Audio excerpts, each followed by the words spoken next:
Ulangan 4 ayat 1 sampai 49 saya bacakan sampai ayat 25. Demikian firman Tuhan. Maka sekarang, hai orang Israel, dengarlah ketetapan dan peraturan yang kuajarkan kepadamu untuk dilakukan, supaya kamu hidup dan memasuki serta menduduki negeri yang diberikan kepadamu oleh Tuhan Allah nenek moyangmu.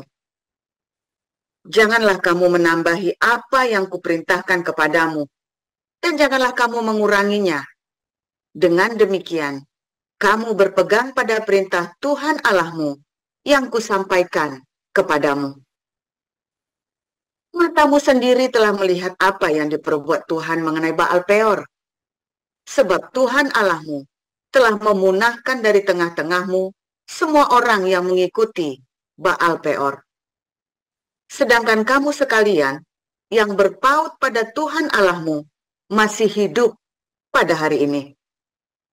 Ingatlah, aku telah mengajarkan ketetapan dan peraturan kepadamu seperti yang diperintahkan kepadaku oleh Tuhan Allahku, supaya kamu melakukan yang demikian di dalam negeri yang akan kamu masuki untuk mendudukinya.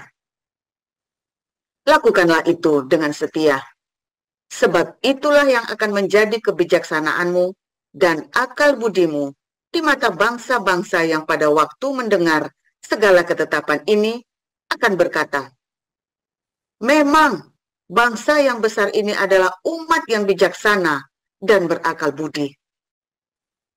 Sebab bangsa besar manakah yang mempunyai Allah yang demikian dekat kepadanya, seperti Tuhan Allah kita, setiap kali kita memanggil kepadanya? Dan bangsa besar manakah yang mempunyai ketetapan dan peraturan demikian adil, seperti seluruh hukum ini, yang kubentangkan kepadamu pada hari ini? Tetapi waspadalah dan berhati-hatilah, supaya jangan engkau melupakan hal-hal yang dilihat oleh matamu sendiri itu, dan supaya jangan semuanya itu hilang dari ingatanmu seumur hidupmu. Beritahukanlah kepada anak-anakmu dan kepada cucu cicitmu semuanya itu. Yakni hari itu, ketika engkau berdiri di hadapan Tuhan Allahmu di Horeb, waktu Tuhan berfirman kepadaku, suruhlah bangsa itu berkumpul kepadaku, maka aku akan memberi mereka mendengar segala perkataanku, sehingga mereka takut kepadaku selama mereka hidup di muka bumi dan mengajarkan demikian kepada anak-anak mereka. Lalu kamu mendekat dan berdiri di kaki gunung itu, sedang gunung itu menyala sampai ke pusar langit dalam, gelap gulita, awan, dan kegelapan. Lalu berfirmanlah Tuhan kepadamu dari tengah-tengah api, suara kata-kata kamu dengar, tapi suara rupa tidak kamu lihat, hanya ada suara.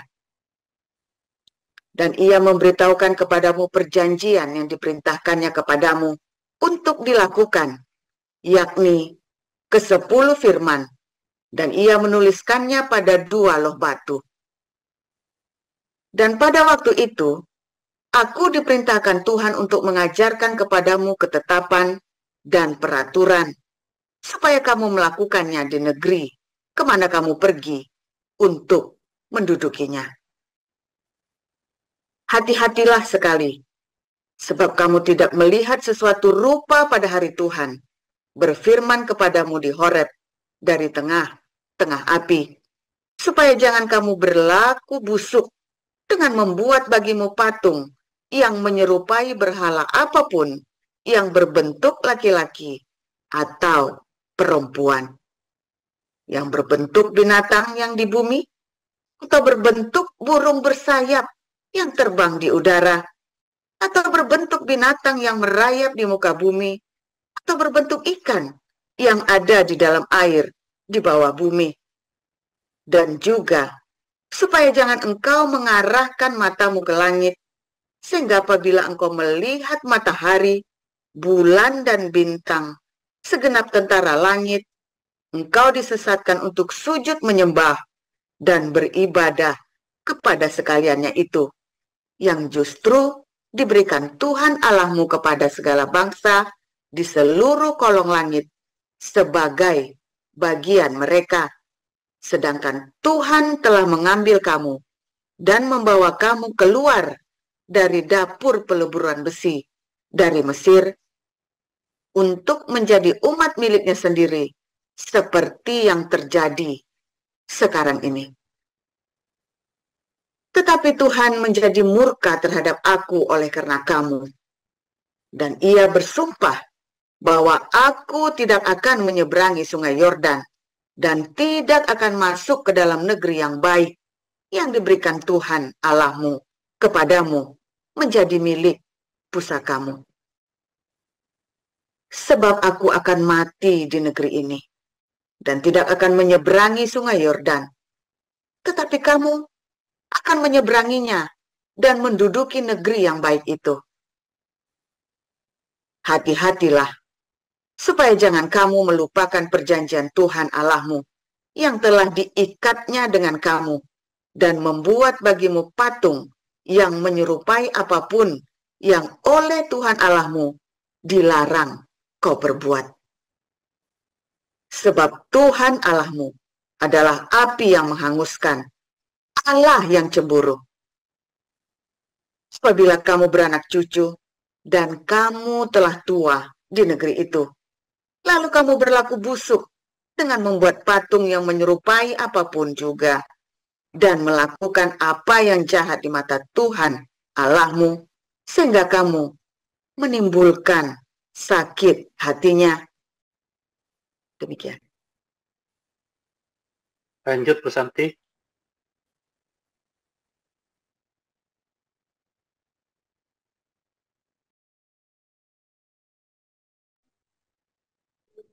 Saya lanjutkan. Maka aku memanggil langit dan bumi menjadi saksi terhadap kamu pada hari ini, bahwa pastilah kamu habis binasa dengan segera dari negeri kemana kamu menyeberangi sungai Yordan untuk mendudukinya. Tidak akan lanjut umurmu di sana, tetapi pastilah kamu punah. Tuhan akan menyerahkan kamu di antara bangsa-bangsa, dan hanya dengan jumlah yang sedikit kamu akan tinggal di antara bangsa-bangsa kemana Tuhan akan menyingkirkan kamu. Maka di sana kamu akan beribadah kepada Allah buatan tangan manusia dari kayu dan batu yang tidak dapat melihat, tidak dapat mendengar, tidak dapat makan, dan tidak dapat mencium. Dan baru di sana engkau mencari Tuhan Allahmu dan menemukannya, asal engkau menanyakan Dia dengan segenap hatimu dan dengan segenap jiwamu. Apabila engkau dalam keadaan terdesak dan segala hal ini menimpa engkau di kemudian hari, maka engkau akan kembali kepada Tuhan Allahmu dan mendengarkan suaranya. Sebab Tuhan Allahmu adalah Allah penyayang.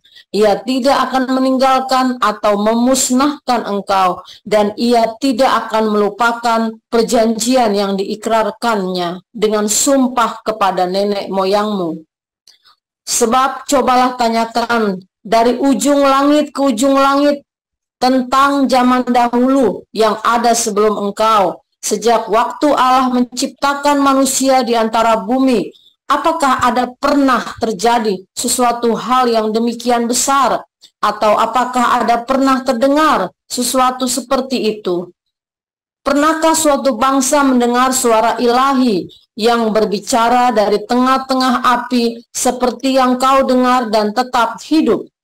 Atau pernahkah suatu Allah mencoba datang untuk mengambil baginya suatu bangsa dari tengah-tengah bangsa yang lain, dengan cobaan-cobaan, tanda-tanda, serta mujizat-mujizat dan peperangan, dengan tangan yang kuat dan lengan yang teracung, dan dengan kedahsyatan-kedahsyatan yang besar, seperti yang dilakukan Tuhan Allahmu bagimu di Mesir di depan matamu. Engkau diberi melihatnya untuk mengetahui bahwa Tuhanlah Allah, tidak ada yang lain kecuali Dia. Dari langit Ia membiarkan engkau mendengar suaranya untuk mengajari engkau di bumi. Ia membiarkan engkau melihat apinya yang besar, dan segala perkataannya kau dengar dari tengah-tengah api.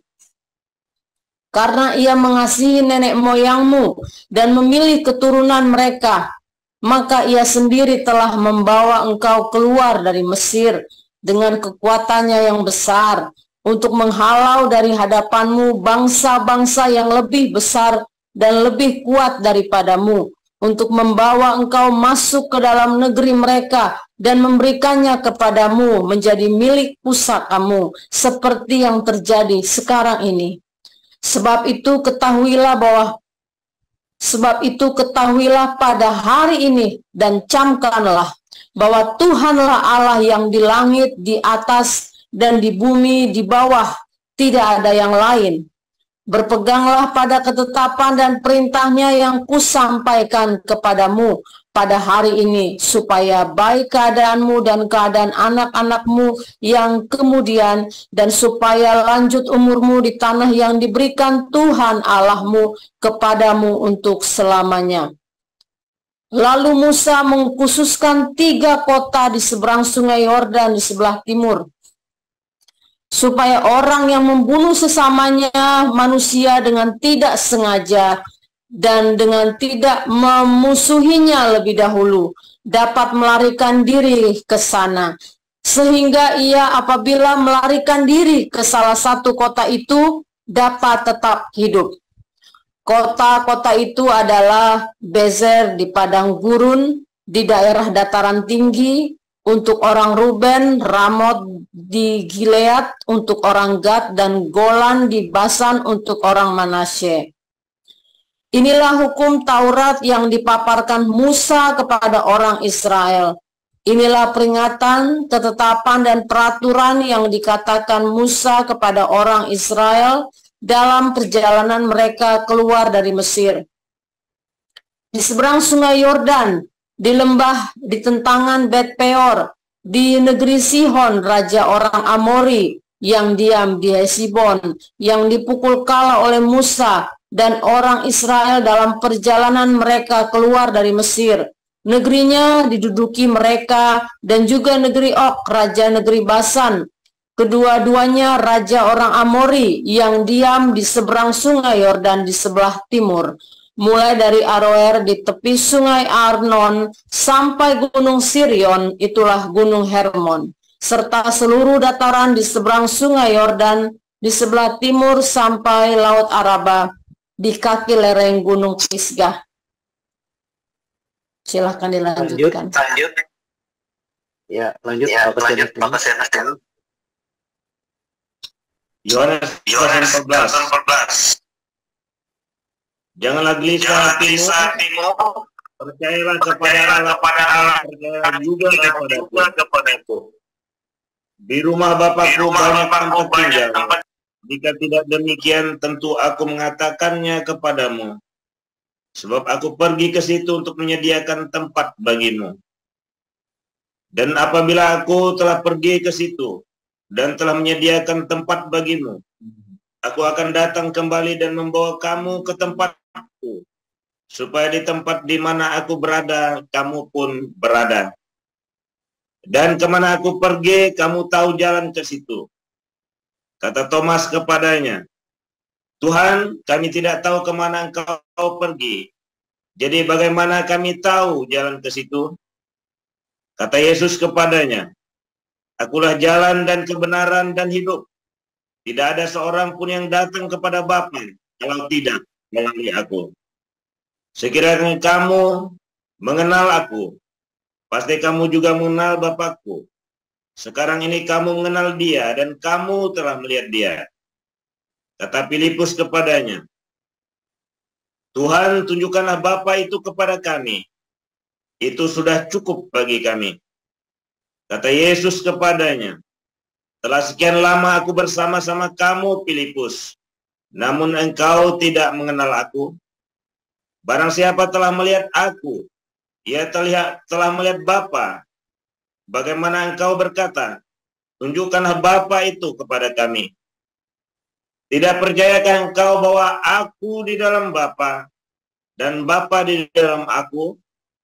Dan apa yang aku katakan kepadamu, tidak aku katakan dari diriku sendiri, tetapi Bapa yang diam di dalam aku, dialah yang melakukan pekerjaannya. Percayalah kepadaku bahwa aku di dalam Bapa dan Bapa di dalam aku. Atau setidak-tidaknya percayalah karena pekerjaan-pekerjaan itu sendiri. Aku berkata kepadamu sesungguhnya, barang siapa percaya kepadaku, ia akan melakukan juga pekerjaan-pekerjaan yang aku lakukan. Bahkan pekerjaan-pekerjaan yang lebih besar daripada itu. Sebab aku pergi kepada Bapa. Dan apa juga yang kamu minta dalam namaku, aku akan melakukannya supaya Bapa dipermuliakan di dalam Anak. Jika kamu meminta sesuatu kepadaku dalam namaku, aku akan melakukannya. Jikalau kamu mengasihi aku, kamu akan menuruti segala perintahku. Aku akan minta kepada Bapa dan Ia akan memberikan kepadamu seorang penolong yang lain, supaya Ia menyertai kamu selama-lamanya, yaitu Roh kebenaran. Dunia tidak dapat menerima Dia, sebab dunia tidak melihat Dia dan tidak mengenal Dia. Tetapi kamu mengenal Dia sebab Ia menyertai kamu dan akan diam di dalam kamu. Aku tidak akan meninggalkan kamu sebagai yatim piatu. Aku datang kembali kepadamu. Tinggal sesaat lagi dan dunia tidak akan melihat aku lagi. Tetapi kamu melihat aku, sebab aku hidup dan kamu pun akan hidup. Pada waktu itulah kamu akan tahu bahwa aku di dalam Bapa-Ku dan kamu di dalam aku dan aku di dalam kamu. Barang siapa memegang perintahku dan melakukannya, dialah yang mengasihi aku. Dan barang siapa mengasihi aku, ia akan dikasihi oleh Bapa-Ku, dan aku pun akan mengasihi dia dan akan menyatakan diriku kepadanya. Yudas yang bukan Iskariot berkata kepadanya, Tuhan, apakah sebabnya maka engkau hendak menyatakan dirimu kepada kami dan bukan kepada dunia? Jawab Yesus, jika seorang mengasihi aku, ia akan menuruti firman-Ku, dan Bapa-Ku akan mengasihi dia, dan kami akan datang kepadanya dan diam bersama-sama dengan dia. Barang siapa tidak mengasihi aku, ia tidak menuruti firman-Ku, dan firman yang kamu dengar itu bukanlah daripadaku, melainkan dari Bapa yang mengutus aku. Semuanya itu kukatakan kepadamu selagi aku berada bersama-sama dengan kamu. Tetapi penghibur yaitu Roh Kudus yang akan diutus oleh Bapa dalam namaku, dialah yang akan mengajarkan segala sesuatu kepadamu dan akan mengingatkan kamu akan semua yang telah kukatakan kepadamu. Damai sejahtera aku tinggalkan bagimu. Damai sejahtera aku berikan kepadamu, dan apa yang kuberikan tidak seperti yang diberikan oleh dunia kepadamu. Janganlah gelisah dan gentar hatimu. Kamu telah mendengar bahwa aku telah berkata kepadamu, aku pergi, tetapi aku datang kembali kepadamu. Sekiranya kamu mengasihi aku, kamu tentu akan bersuka cita, karena aku pergi kepada Bapa-Ku, sebab Bapa lebih besar daripada aku. Dan sekarang juga aku mengatakannya kepadamu, sebelum hal itu terjadi, supaya kamu percaya apabila hal itu terjadi. Tidak banyak lagi Aku berkata-kata dengan kamu, sebab penguasa dunia ini datang, dan ia tidak berkuasa sedikit pun atas diriku. Tetapi supaya dunia tahu bahwa aku mengasihi Bapa, dan bahwa aku melakukan segala sesuatu seperti yang diperintahkan Bapa kepadaku. Bangunlah, marilah kita pergi dari sini. Ya, amin untuk firman Tuhan. Terima kasih para lektor, Bu Nerliana, Ibu Santi Simanjuntak, Pak Kasianus Dino. Selanjutnya kita akan dengar renungan firman Tuhan dengan judul Nasihat Musa. Silahkan Gembala kita, Pastor Joseph Pauljang. Haleluya, firman Tuhan selalu baru setiap hari ketika kita nantikan Tuhan dengan penuh cinta dan pengharapan. Ada nasihat di sana, saudara ya. Ada kekuatan, ada penghiburan di situ dalam firman Tuhan. Setiap firman Tuhan itu adalah sebuah nasihat. Dan ketika firman Tuhan menjadi rema, itulah Roh Kudus yang dijanjikan oleh Tuhan Yesus di dalam masa-masa kita kesesakan, dalam masa-masa kesulitan. Firman Tuhan yang menjadi rema itu akan memberikan kekuatan kepada kita ya, seperti energi, saudara ya. Satu kata saja ya, itu bisa menjadi kekuatan yang membuat kamu itu survive di dalam semua kesulitan masa-masa sulitmu itu ya. Itulah Roh Kudus yang menghibur, mengingatkan, menasihati, mengajar kepada kita, saudara. Satu firman saja, satu rema dari Tuhan Yesus, satu rema yaitu Roh Kudus ya, yang menghidupkan kata-kata firman dalam Alkitab itu yang pernah kamu ingat, yang pernah kamu baca. Ajaib ya. Satu kata itu ya bisa menjadi banyak energi kamu yang sudah mau bunuh diri, yang sudah mau putus asa. Ya, makanya perwira Roma itu ketika datang pada Yesus, satu logos saja Tuhan. Satu logos, belum ada Roh Kudus, satu logos saja. Tapi sekarang ini zamannya Roh Kudus. Kamu bilang, Tuhan, kasih aku satu rema Tuhan. Buat sembuhkan sakitku, buat sembuhkan perekonomianku, buat memulihkan kehidupan kami, pernikahan kami, buat anak-anakku, buat kehidupan kami semuanya. Satu rema saja Tuhan, biar satu rema itu yang akan menjadi kekuatan. Ya, menjadi rema, menjadi kekuatan, saudara ya. Kitab ulangan itu ya diulang-ulang, davarim ya, ulangan atau davarim ya, itu adalah sebuah kata-kata yang diulang, perkataannya davar, atau kata davarim juga berarti rema, karena sering diulang-ulang maka jadi rema ya, sampai rema. Nah, firman Tuhan itu mau baca berulang kali ya, ada dengarkan khotbah didengarkan berulang kali, jadi rema. Masa-masa kesulitan saya ya, tiap hari saya dengarkan firman Tuhan, jadi rema. Jadi kekuatan, jadi rema. Karena saudara ada banyak omongan-omongan yang melemahkan hidupmu, toksik. Ya, itu namanya toksik. Saya baru ketemu seorang teman hamba Tuhan ya, saudara ya. Ini hamba Tuhan. Lalu dia mau pergi ke rumah anaknya. Dia mau mampir gitu di rumah anaknya. Terus waktu mau mampir dia bilang sama istrinya ya, tolong kasih tahu anak kita, aku mau ke sana. Kebetulan aku lagi lewat di dekat rumahnya. Istrinya bilang mau ke rumah anaknya gitu ya. Tuh papa mau ke rumahmu. Kebetulan dia lagi lewat, anaknya bilang apa tuh? Jangan. Aku nggak siap kalau dia datang sekarang. Loh, kenapa? Itu racun itu nanti merusak hariku yang indah ini. Dia toksik. Karena bapaknya itu toksik ya, padahal hamba Tuhan, saudara ya. Tapi toksik tahu nggak? Ya nanti akhirnya ngatur ini, ngatur itu, bilang ini, bilang itu, akhirnya geger. Kenapa bisa begitu? Kenapa bisa dia toksik? Karena dia tidak dipenuhi Roh Kudus.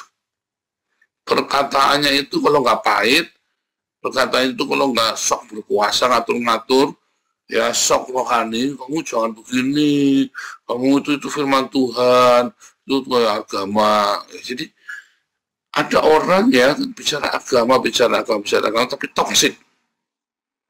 Ya, dia bicara tentang Tuhan tapi toksik. Ada orang yang kayak saya yang ngomong asal jeplak, tapi membangkitkan hidupmu. Bedanya di mana, saudara? Itu para nabi itu kalau ngomong nyelekit sekali ya. Para nabi itu kalau ngomong nyelekit, saudara ya. Yang aku minta minum, tiba-tiba aku kering lehernya ya. Itu aja. Itu masih penuh. Maaf ya, saudara. Tiba-tiba kering leher saya.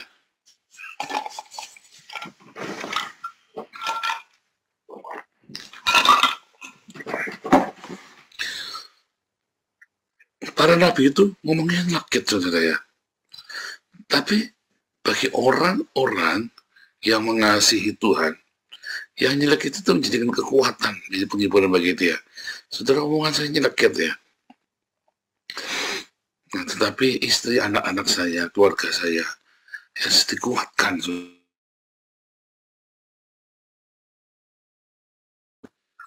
Ya, bagi kita semua, seringkali saya ngomong tajam ya.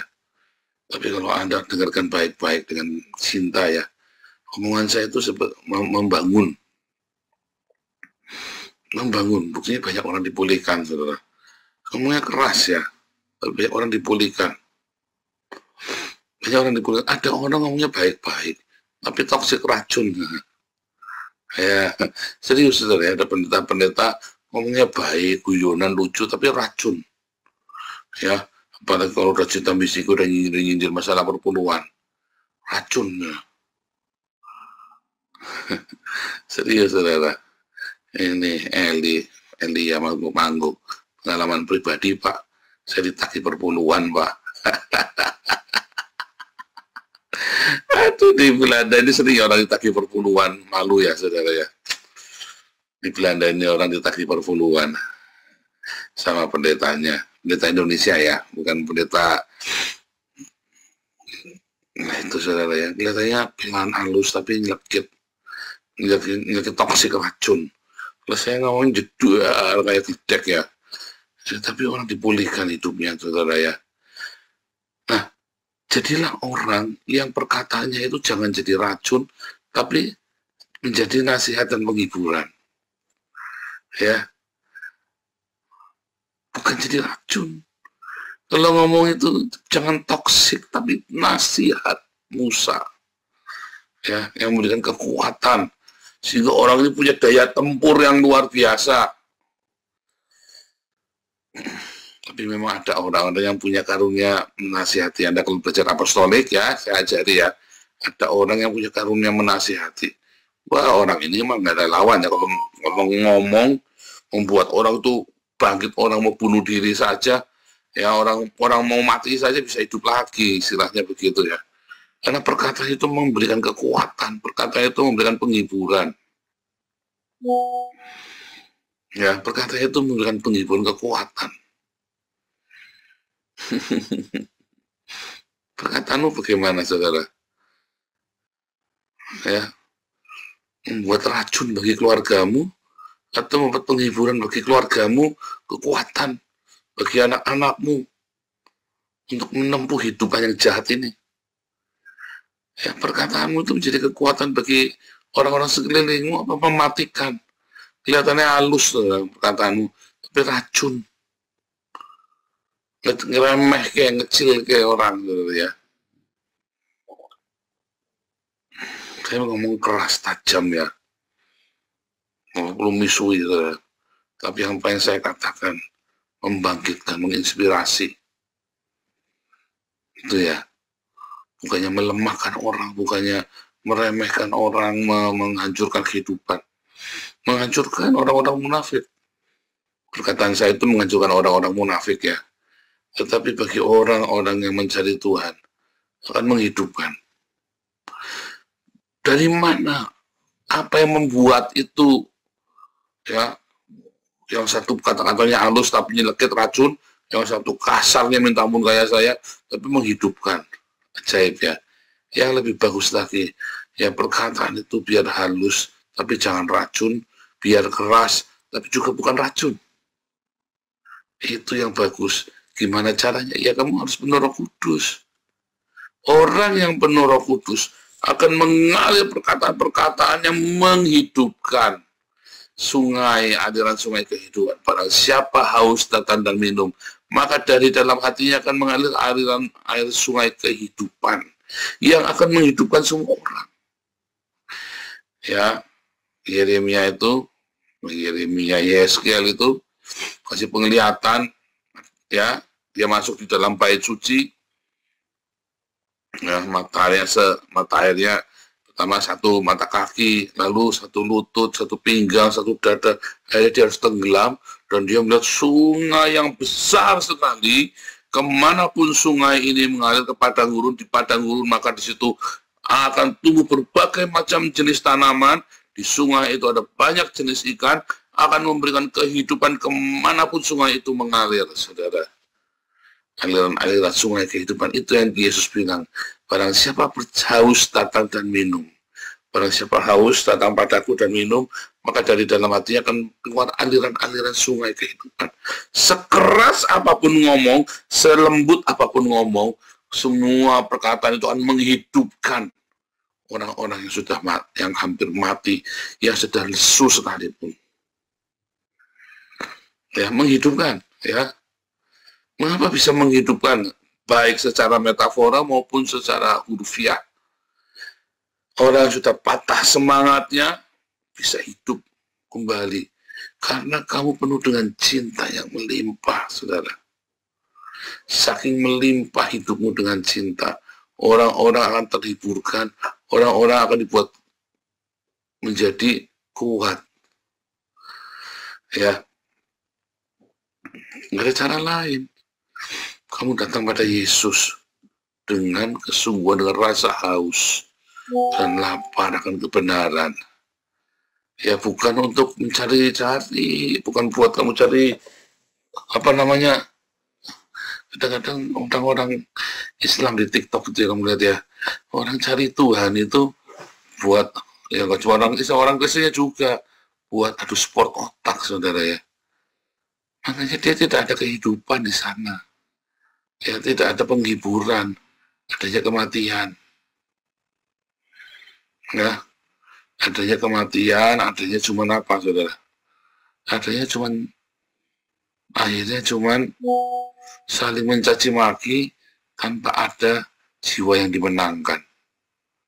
Coba kamu lihat ya, ketika saya berapologet keras sekali, ya, tapi banyak jiwa-jiwa dimenangkan. Itu bukan masalah keras dan lembut, saudara. Itu adalah masalah ada cinta nggak di hatimu. Orang merasakan cinta nggak di hatimu. Ya, seorang ibu yang lagi marahin anaknya. Saya ya, digebukin pakai balok dulu waktu kecil ya. Tapi saya merasakan cinta di sana. Ya, ada orang nggak pernah digebukin sama orang tuanya. Ya, ada yang nggak pernah digebukin sama orang tuanya, tapi dia tidak merasakan cinta dari orang tuanya. Ajaib ya, saya digebukin pakai balok, mami saya itu kalau ngamuk, gila itu, saudara ya. Ada balok yang palang pintu itu loh. Balok yang palang pintu Cina itu ya. Gebukin sampai nggak bisa jalan saya, saudara. Gila itu ya, mami saya kalau lagi gebukin itu. Tapi itu karena cinta. Ya. Dalam keputusasaannya, dalam kekurang pengetahuannya, tapi dia punya cinta ketika mukulnya, gebukin anaknya itu ya. Wah, kalau itu generasi itu memang dari opa saya ya. Opa saya itu kalau ngebukin anaknya juga gila itu, saudara ya. Karena anaknya nakal sekali ya, tukang kelahi apa segala macam ya. Jadi opa saya kalau ngebukin anaknya itu dengan penuh cinta ya, dan anaknya hormat.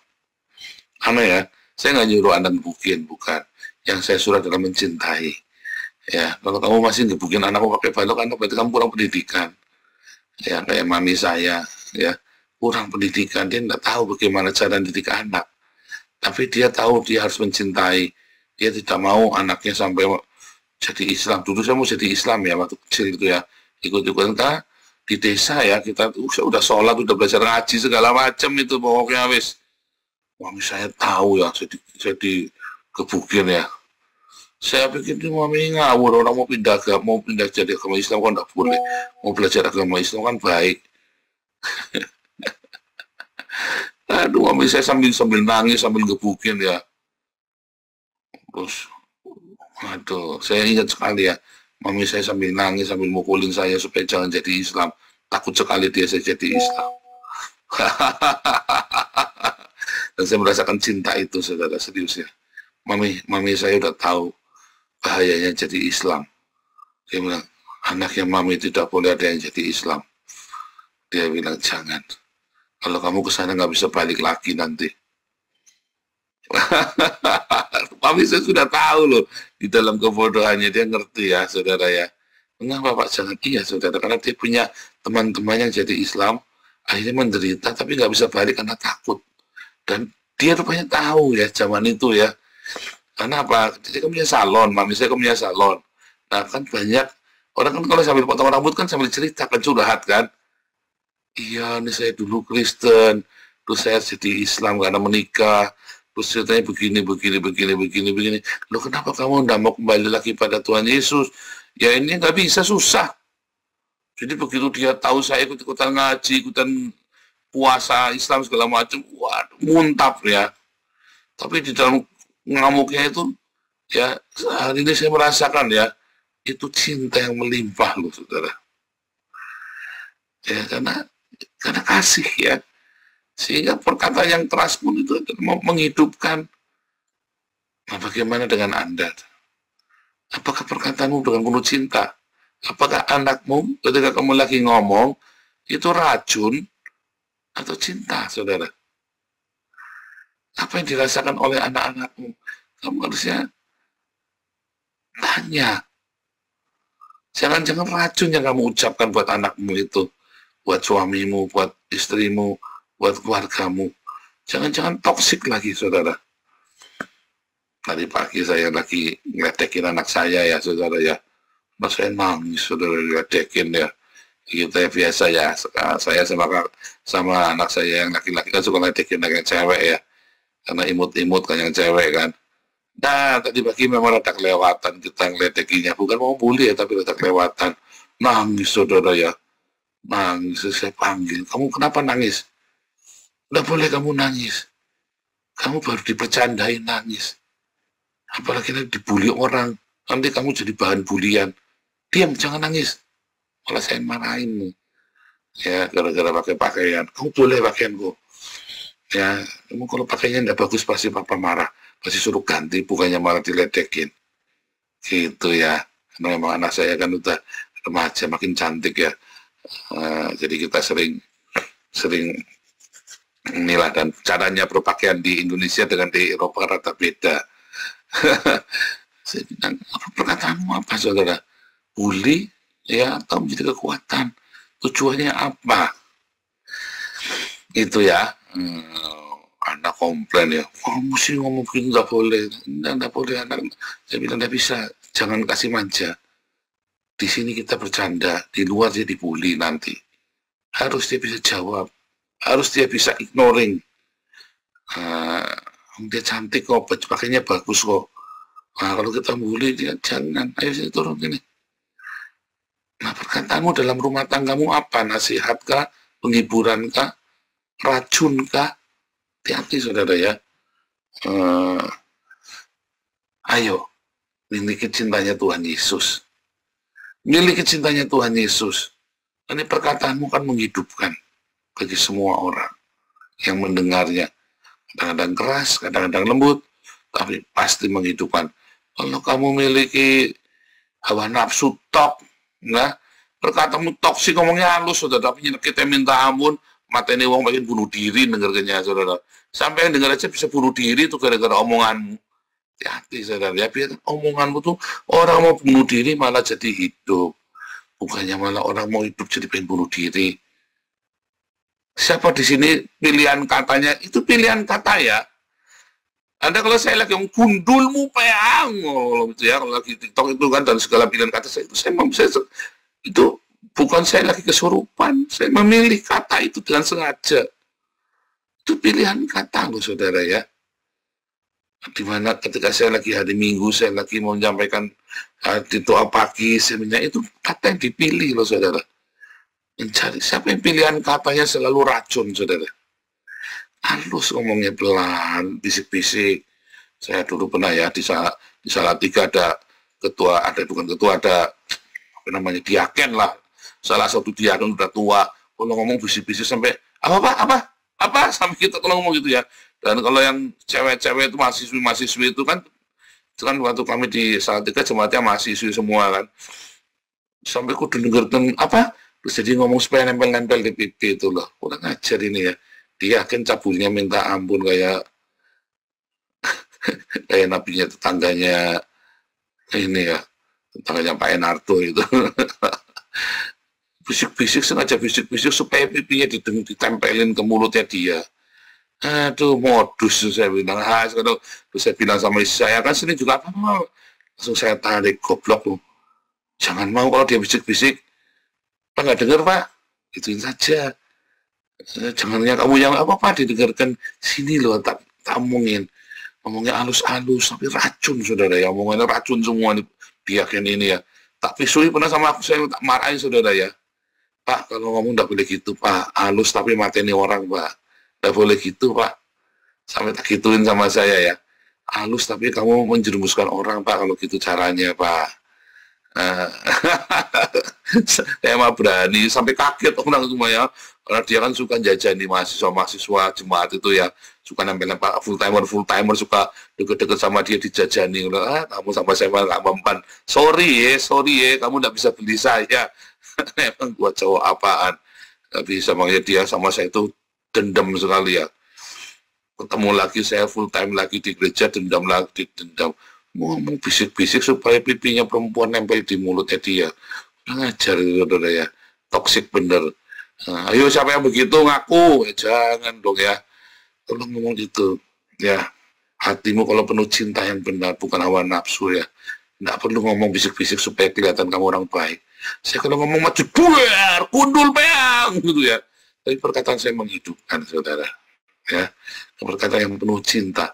Di dalam gundul mumpeang itu banyak orang-orang Islam yang bersadar percaya dibaptis ya. Tiap bulan kita baptis 10 orang ya minimum ya. Gara-gara gundul peang yang penuh cinta itu, saudara ya. Tuhan Yesus memberkati.